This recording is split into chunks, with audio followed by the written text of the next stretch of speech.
दशावतार पहिलेच काय लावलेलं बघ, दशावतार.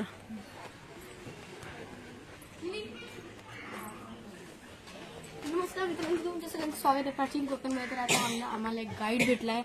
आम्ही त्या गाईडला घेऊन पूर्ण प्राचीन कोकण एक्सप्लोर करणार आहे. तर चला जाऊया एक्सप्लोर करायला. तिकीट काढलायत ना? शेवटचं पण आहे ना, चालू केलं. तिकीट हा काय बोलले? शेवटचं एक पॉईंट आहे त्या गाडी नाही. अच्छा ठीक आहे. ते सांगतील. राम राम. मी बोललो काहीतरी बोलला. हो ही कोण? पहिलं जोड बघ. चला नी आणि नाना. छत्रपती शिवाजी महाराज की. जर आपल्याला फोटो वगैरे काढायचे असतील ना तर आपण तिकीट पण काढलेली आहे आणि हा आपल्याला आयडी दिलेला आहे त्यांनी. तर तो आयडी घालून आपण शूट करू शकतो, व्हिडिओ शूट. आपल्याला ही गाईड करणार आहे, ही लेडीज आहे ती आपल्याला गाईड करणार आहे प्राचीन कोकण. थांब बाळा. दोन आहेत ना, अजून एक होती. रिसर्च सेंटर ही आमची संस्था आहे. या ठिकाणी पर्यटनात रोजगार निर्मिती हा विषय घेऊन इथे काम करत आहोत. विविध धार्मिक ग्रंथांचा अभ्यास करून आम्ही इथे नक्षत्रबाग तयार केली. प्रत्येकाच्या जन्म नक्षत्रानुसार बाहेर बोर्ड लावलाय, जाताना तो तुम्ही पाहू शकता. नक्षत्रबाग हा पिंपळ पार आहे. कोकणी माणसं वड पिंपळ यांना पवित्र मानतात, तसेच त्यांना दीर्घायुष्याची प्रतीके मानलेली आहे. त्याला पिंपळ पार म्हणतात कारण त्याच्या भोवती जो दगडी कट्टा बांधलाय त्याला कोकणी भाषेमध्ये पार असं म्हणतात. हा पार 400 वर्षापूर्वी बांधला गेला. जेव्हा पार बांधला गेला त्यावेळी तिथे पिंपळाचं रोप लावण्यात आलं. म्हणजेच हा पिंपळ सुद्धा 400 वर्षापूर्वीचा जुनाच आहे.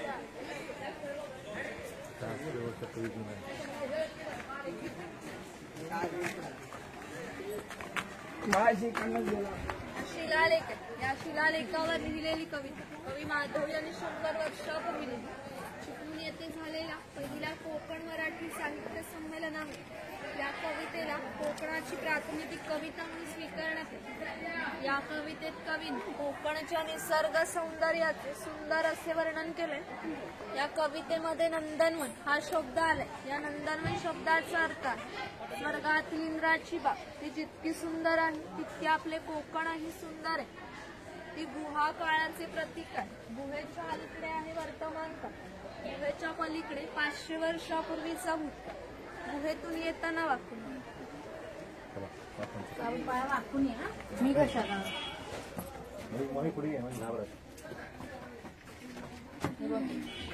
आधी मानो डोक्याला लागेल. हॅलो कोणी बरी तू फोटो काढ, मी व्हिडिओ काढ. खाली आपण या खाली आपण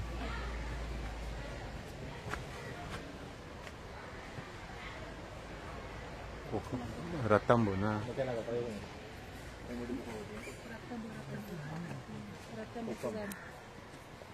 हे कोकमचं झाड आहे. याच्या फळांपासून कोकम सरबत व कोकम आगळ तयार केले जाते. त्यांच्या बियांपासून तेल तयार केले जाते व त्याचा उपयोग कैलास जीवनसाथी क्रीम मध्ये केला जातो. इथे अजगराचा स्टॅच्यू दाखवतो.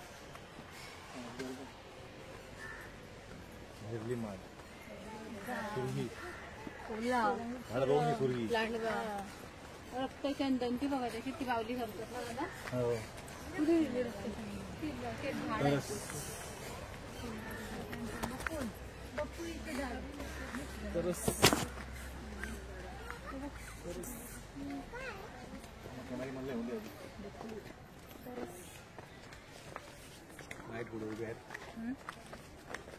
भगवान परशुराम आपल्या पुराणात उल्लेख आहे. 1000 वर्षांपूर्वी भगवान परशुराम हुंडे त्यांनी सर्व पृथ्वी जिंकून घेतली व जिंकून घेतलेली सर्व पृथ्वी त्यांनी दान केली.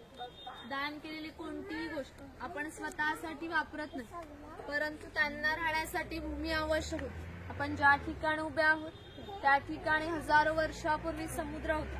त्याच्याशी त्यांनी युद्ध केले व त्याला 40 ते 50 किलोमीटर पाठीमागे ढकलले व या सुंदर कोकण प्रदेशाची निर्मिती केली. म्हणून या कोकण प्रदेशाला परशुरामांची भूमी असे म्हणतात. इकडे वाघ व वाघाची गुहा दाखवले, इथे गाव शिकार दाखवले. गाव शिकार. गाव शिकार.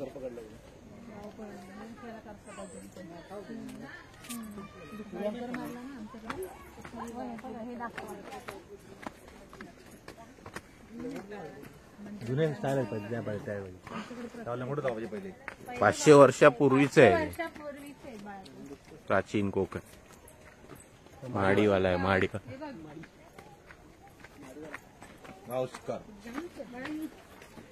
थांब भाऊ थांब.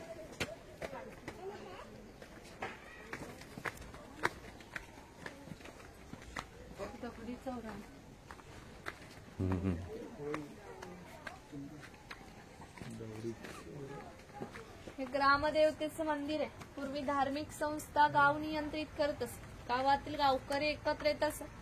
गावातील 2 व्यक्तींची भांडणे झाली तर सगळा गाव एकत्र येऊन गाव प्रमुख त्यांच्या समोर न्यायदान करत असत. या देवीचं नाव आहे वाघजाई. हे नाव जाणीवपूर्वक ठेवलंय. असं म्हणतात की ज्या निसर्गात वाघ आहे तो निसर्ग समृद्ध असतो. 500 वर्षापूर्वीचा निसर्ग समृद्ध होता. त्याला आमच्या भावविश्वामध्ये देवत्वाचं स्थान आहे. आम्ही कोकणी माणसं वड, पिंपळ, सापनाग यांची पूजा करतो. म्हणजेच आम्ही निसर्ग पूजक माणसे आहोत. म्हणून आमच्या देवीचं नाव प्रत्यक्ष निसर्गाशी संबंधित असंच ठेवलंय वाघजाई. ते पारंपरिक वाद्य आहेत. लाकडी ढोल आहेत. मातीचे ताशे आहेत. त्या खालील भाग हा मातीचा बनवला. हे ताशे 110 वर्षापूर्वीचे जुने आहे. जर वाजवणारे कसबी असतील तर त्यांचा आवाज 1 ते 2 किलोमीटर पर्यंत जात असतो. पूर्वी त्यांचा उपयोग धार्मिक कार्य व संदेशवहनात केला जात असे.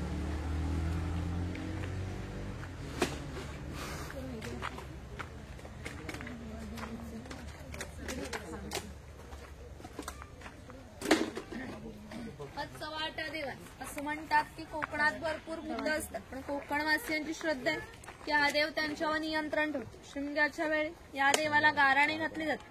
तसेच पशुबळी सुद्धा दिले जातात. इकडे वीरगळ दाखवले. वीर प्राप्ती लोकांचे प्रतीक.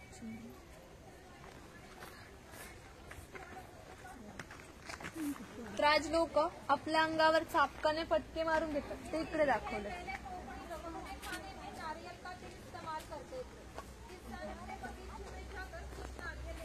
झाडं पण आहेत भरपूर वरती. आवळा, जांभूळ,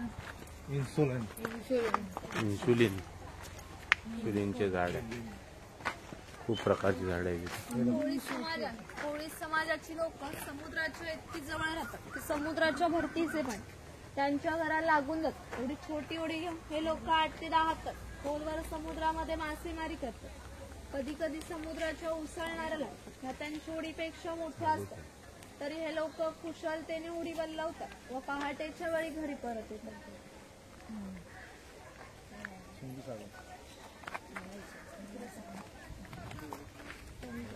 नाभिक कोकणामध्ये 12 मदतीदार पद्धत अस्तित्वात होती. म्हणजेच नाभिक, सुतार, चर्मकार, कासार हे लोकांना घरोघरी जाऊन सेवा पुरवत असत. त्या बदल्यात त्यांना पैसे नव्हे तर केवळ धान्य मिळे. म्हणजेच एका नाभिकाला एका कुटुंबातील पुरुषाचे घरी जाऊन केस दाढी करण्यासाठी वर्षभरासाठी 4 पैसे म्हणजे आताचे 8 किलो धान्य मिळत असे. एवढा अल्प मोबदल्यात की लोक समाजाची सेवा करत असत. आमच्या नाभिकाविषयी आणखी थोडं मजेशीर वर्णन आमच्या लोकसाहित्यामध्ये आढळतं.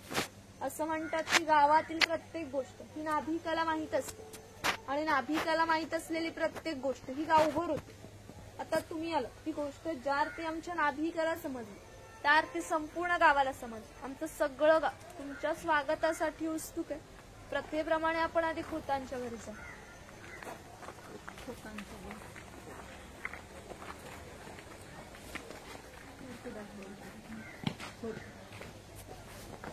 हा खोत आहे. राजाच्या गावातील थेट प्रतिनिधी म्हणजे खोत. धार्मिक व राजकीय बाबतीत पहिला मान हा खोतांचाच. खोतांची बायको आहे. ती खोतांची 2 मुले आहेत. खोत जेव्हा उंचवट्यावर बसले त्याला ओटी असे म्हणतात. गावातील मान्यवरांनी ओटीला बसायचे. समोर आहे ती पडवी. सर्वसामान्यांनी पडवीला बसायचे. घरासमोर अंगण आहे. अंगणात तुळस. इकडे अडकीत त्यांचे प्रकार दाखवले.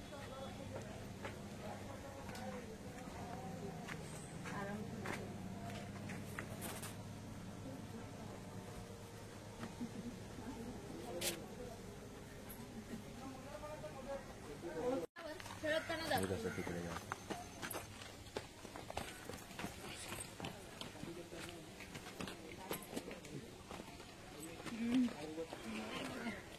हा शेतकरी आहे, ही शेतकऱ्याची बायको आहे, ही शेतकऱ्याची मुलगी आहे. तो पाळणा शेतकऱ्याच्या घरात कायमस्वरूपी टांगून ठेवला. हे उचल आहे, याचा उपयोग कपडे सुकत घालण्यासाठी केला जात असतो. ते गौरी गणपतीचा सण दाखवतो. ही खोयली आहे, तिचा वापर मासे पकडण्यासाठी केला जातो.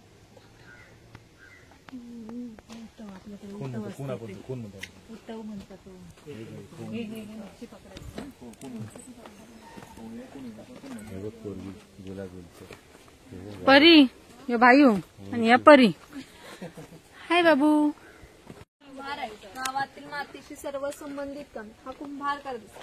गणपती दिवस आले की लाल मातीचे गणपती तयार कर. उन्हाळा आला की मातीची मडकी बनवून देण्याचं काम हा कुंभार करत असतो.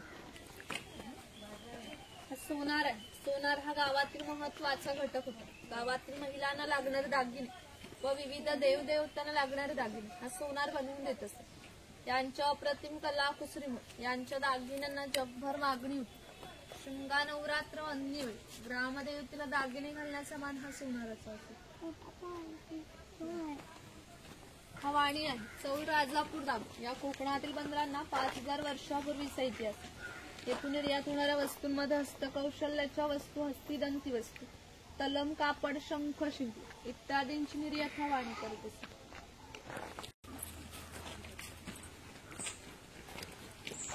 हा सुतार आहे, हा सुतार सावंतवाडीचे, सावंतवाडी लोकांचे लाकडावरील कोणकाम जगप्रसिद्ध. त्यांच्या काही हस्तकौशल्याच्या वस्तू तुम्हाला आमच्या हस्तकला विक्री केंद्रात पाहायला मिळतील. इथे दरवेळी दाखवले अस्वलाचा खेळ करणार आणि इकडे गारुडी दाखवले सापाचा खेळ करणार.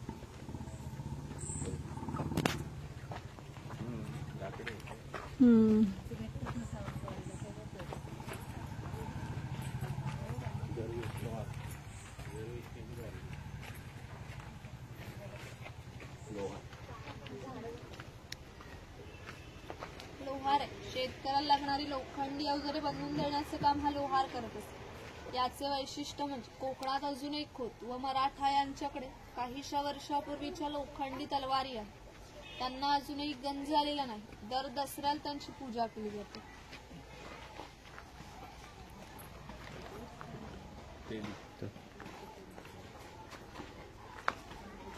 हा तेली आहे, हा तेलाचा घाणा आहे. त्याला खुंट असं म्हणजे यामध्ये खोबरे घातले जाते. त्याचं उभे लाकूड दिसते. त्याला कोकणी भाषेमध्ये लाट असे म्हणतात. या लाटेला हे आडवे लाकूड अशा तऱ्हेने बांधले जाते जेणेकरून ही लाट उभी राहते. व या ठिकाणी चोखडाला बैल बांधला जातो. आडव्या लाकडावर दगड ठेवून तेली स्वतः त्यावर बसते व हे सर्व वजन घेऊन बैल गोल फिरवलं जातं. त्यामुळे आतील खोबरे रगडून त्याचं तेल निघतं. आतील तेल भरून काढायचं असेल तर सर्वप्रथम जोकडाचा बैल बाजूला केला जातो व जोखड बाजूला केले जाते. आडवे लाकूड बाजूला करून लाड बाजूला केली जाते व आतील तेल भरून काढले जाते. पुन्हा नवीन तेल पाडायचे असेल तर सगळं क्रमवार जोडून नवीन तेल पाडले जाते. म्हणजेच पूर्वी तेलाला पसा ते 1.5 पसा तेल काढण्यासाठी 1 ते 1.5 तास मेहनत घ्यावी लागत असे.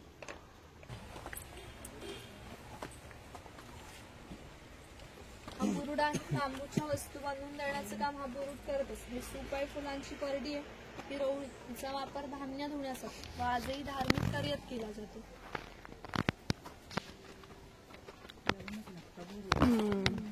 परीच्या लग्नात ही घेऊन जावी. हे स्वयंपाकघर आहे, हे मोदक पात्र. यामध्ये पाणी ठेवले जाते. या चाळणीवर केळीचं पान ठेवून त्यावर मोदक ठेवले जातात. त्यामुळे आतील मोदक शिजून निघतात. हे पुरण यंत्र आहे, यामध्ये डाळ घातली जाते. त्यावर दोन्ही बाजूनी उलट सुलट फिरवले जाते जेणेकरून आतील डाळ वाटून निघते व याच्या पुरणपोळ्या बनवल्या जातात. तो टिफिन बॉक्स आहे, वरती पाण्याचा तांब्या, त्याखाली 3 डबे, बाजूला 2 चमचे आहे, दोन्ही बाजून लॉक आहे. ती चहाची किटली, हे शेवयाचं लाकडी यंत्र आहे, ते लोखंडी यंत्र आहे. ही दगडी उखळ आहे, याचे पूर्वी भाताचे पोहे काढले जातात. इथे लाकडी चमचे दाखवले.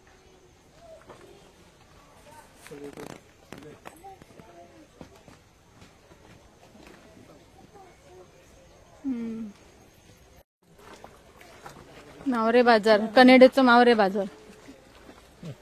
कोकणात सांगितल्याप्रमाणे 12 बलुतेदार लोकांच्या घरोघरी जाऊन सेवा पुरवत असतात. त्याचप्रमाणे हा कासर या मुलीच्या घरी आला पूर्वी कोकणी मुलींची लग्न वयाच्या 8व्या ते 10व्या वर्षी होत असत. तोपर्यंत या मुलींना बांगड्या भरण्याचा कोणताही मोबदला हा कासर घेत नसतो. ज्यावेळी मुलीचे लग्न होईल त्यावेळी मुलीचं वडील त्या कासराला एक सोन्याचा छोटासा दागिना देत असत.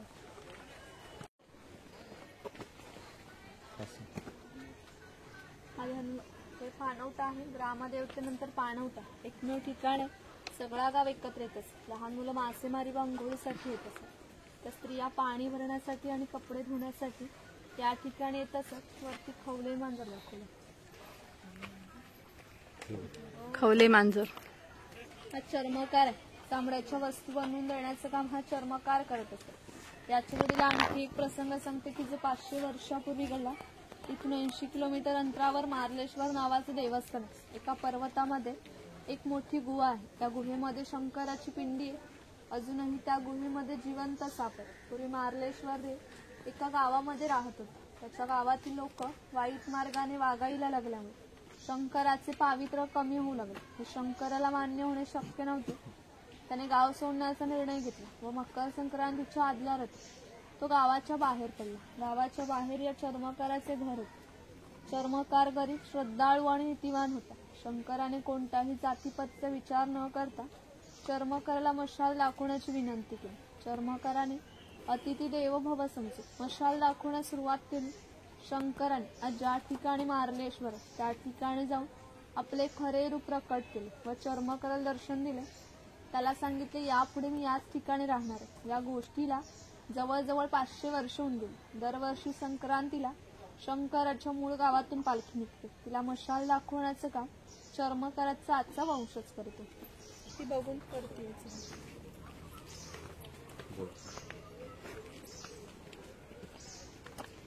श्री क्षेत्र मार्लेश्वर ज्या गावात राहतात त्या गाव लोक मार्लेश्वर मधाचं पोळो बघा दादा. पोळा काढूक चढता सुवल आणि तो बघा चप्पल काढा चप्पल काढा. मार्लेश्वर चप्पल काढलं जात आम्ही पण येतो. चप्पल देव आहे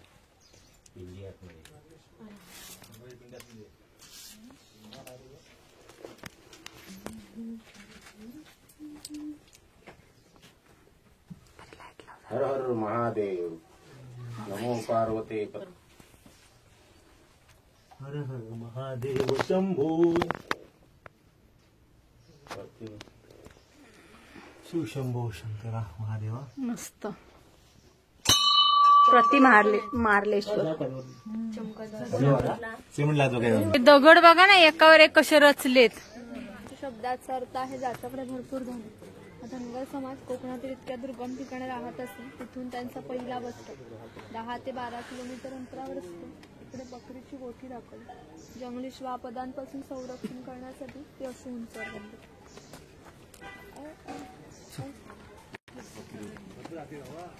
बकरी जाऊ का आतमध्ये? पानामध्ये खेर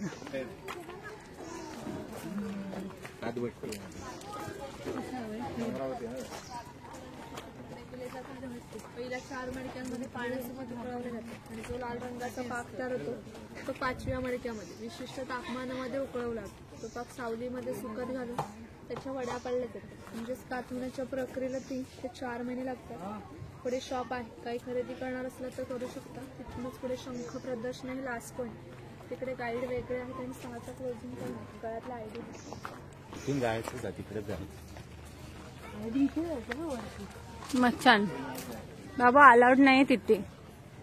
फोटो काढू शकतो. लास्ट पॉइंट आहे त्याच्यामुळे आता आपण जेव्हा चाललो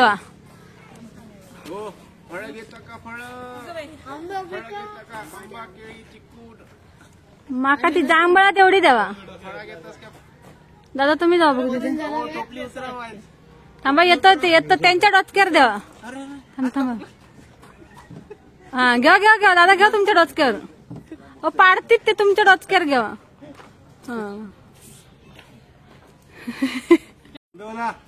हा बस बस झालं नको आमका. नारळ येतो. आणि हे प्राचीन कोकण नमन मंडळ. फोटो काढ एक कोणाला उभा राहा. आता आम्ही सगळे उभे राहतो.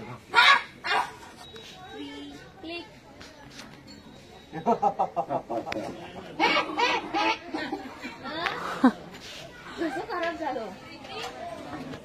कानन उम आहे राहून उम आहे. चला लावायचं अवतार बघा माझं कसं झालं.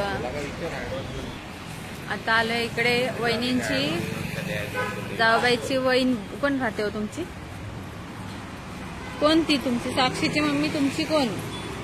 वहिनी लागते. 2 नाती आहेत. एक बहीण पण लागते, आत्ते बहीण पण लागते आणि वहिनी पण लागते. हा, तर आता आम्ही त्यांच्याकडे आलो, फ्रेश होतो आणि नंतर तुमच्याशी बोलू. घरी आलो, मस्त अशी फ्रेश झालो सगळेच. त्यानंतर वहिनीच्या वहिनीने म्हणजे माझ्या जावेच्या वहिनीने केक ऑर्डर केला होता. लग्नाला आज आमच्या 12 वर्ष कंप्लीट झाली, तर त्यासाठी म्हणजे त्यांना माहिती पडलं की आज आमच्या लग्नाला 12 वर्ष कंप्लीट झालेली आहेत आणि आज आमच्या लग्नाचा वाढदिवस आहे. तर त्यासाठी त्यांनी आधीच म्हणजे आम्ही ज्यावेळेला सकाळी बाहेर पडून गेलो फिरायला, तर त्यावेळी त्यांनी बाहेर मस्त असा केक ऑर्डर केला होता. त्यानंतर मग आमचं औक्षण केलं आणि अशी मस्त असं अॅनिव्हर्सरी आम्ही लग्नाचा वाढदिवस रत्नागिरीमध्ये साजरा केला. गणपतीपुळ्याला दर्शन घेतलं. व्हिडिओ मोठे मोठे होते ते त्याच्यामुळे मी छोटे छोटे असे पार्टमध्ये तुमच्यासोबत मी सगळे व्हिडिओ दिलेले आहेत, तुमच्यासोबत शेअर केलेले आहेत. तर आणि त्यानंतर लास्ट प्राचीन कोकणचा व्हिडिओ मी तुमच्यासोबत शेअर केला. जे कोकणामध्ये ज्या पूर्वीच्या परंपरा ज्या सगळ्या चालत आलेल्या आहेत, म्हणजे जे चालत आलेल्या आहेत आणि अजून देखील आहेत, तर ते प्राचीन कोकण या व्हिडिओमध्ये तुमच्यासोबत शेअर केलेला आहे. व्हिडिओ कसा वाटला हे मला कमेंटमध्ये नक्की सांगा आणि आवडलाच तर चॅनलला लाईक, शेअर, सबस्क्राईब नक्की करा. आणि त्यांनी आमचा मस्त अॅनिव्हर्सरी बर्थडे केक मस्त घेऊन आले, बाहेरून आणला होता, सुंदर होता केक.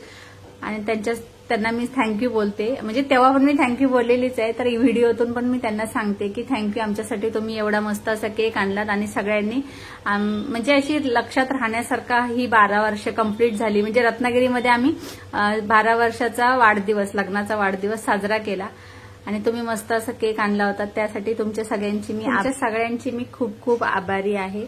आणि आता त्यानंतर आता मग केक कटिंग झाल्यानंतर रात्री बाहेरच जेवण करायला जाऊ. असा होता हा आजचा व्हिडिओ. दरवर्षी तसं कुठे नाही कुठेतरी अॅनिव्हर्सरीला बाहेरच जातो, तर ह्या वर्षी फॅमिलीसोबत आम्ही ही 12 वर्ष लग्नाचा वाढदिवस साजरा केला. तर त्यामुळे खूप म्हणजे मजा पण आली फिरताना आणि फॅमिलीसोबत पिकनिक पण झाली. त्यानंतर अॅनिव्हर्सरी सेलिब्रेशन पण झालं. 12 वर्षाची सहजीवनाची 12 वर्ष आज कंप्लीट झालेली आहेत. तर खूप खुश आहे मी आज. स्पेशली मी मंगेशना थँक्यू बोलेन, कारण की अजूनपर्यंत कोणत्या गोष्टीची मला कमी कधी भासू दिलेली नाहीये आणि कधी कोणती गोष्ट कमी पडू दिलेली नाही. त्याच्यासाठी मी मंगेशना खूप खूप थँक्यू बोलेन. जेवायला आले, पोरं भुकेली, जेवण करतो. झोप आली ऍक्च्युली, भूक तर लागली पण झोप आली आहे. कालची जागरण आहे. हा, कालची जागरण पण आहे. आज म्हणजे खूप चालून पण जमलो. तर आता इथे आज अशी म्हणजे अॅनिव्हर्सरीला अशी पूर्ण सगळी मजा केली. तर व्हिडिओ तुम्हाला कसा वाटला हे मला कमेंटमध्ये नक्की सांगा. आवडला तर चॅनलला लाईक, शेअर, सबस्क्राईब नक्की करा. भेटू नवीन व्हिडिओमध्ये. तोपर्यंत बाय बाय.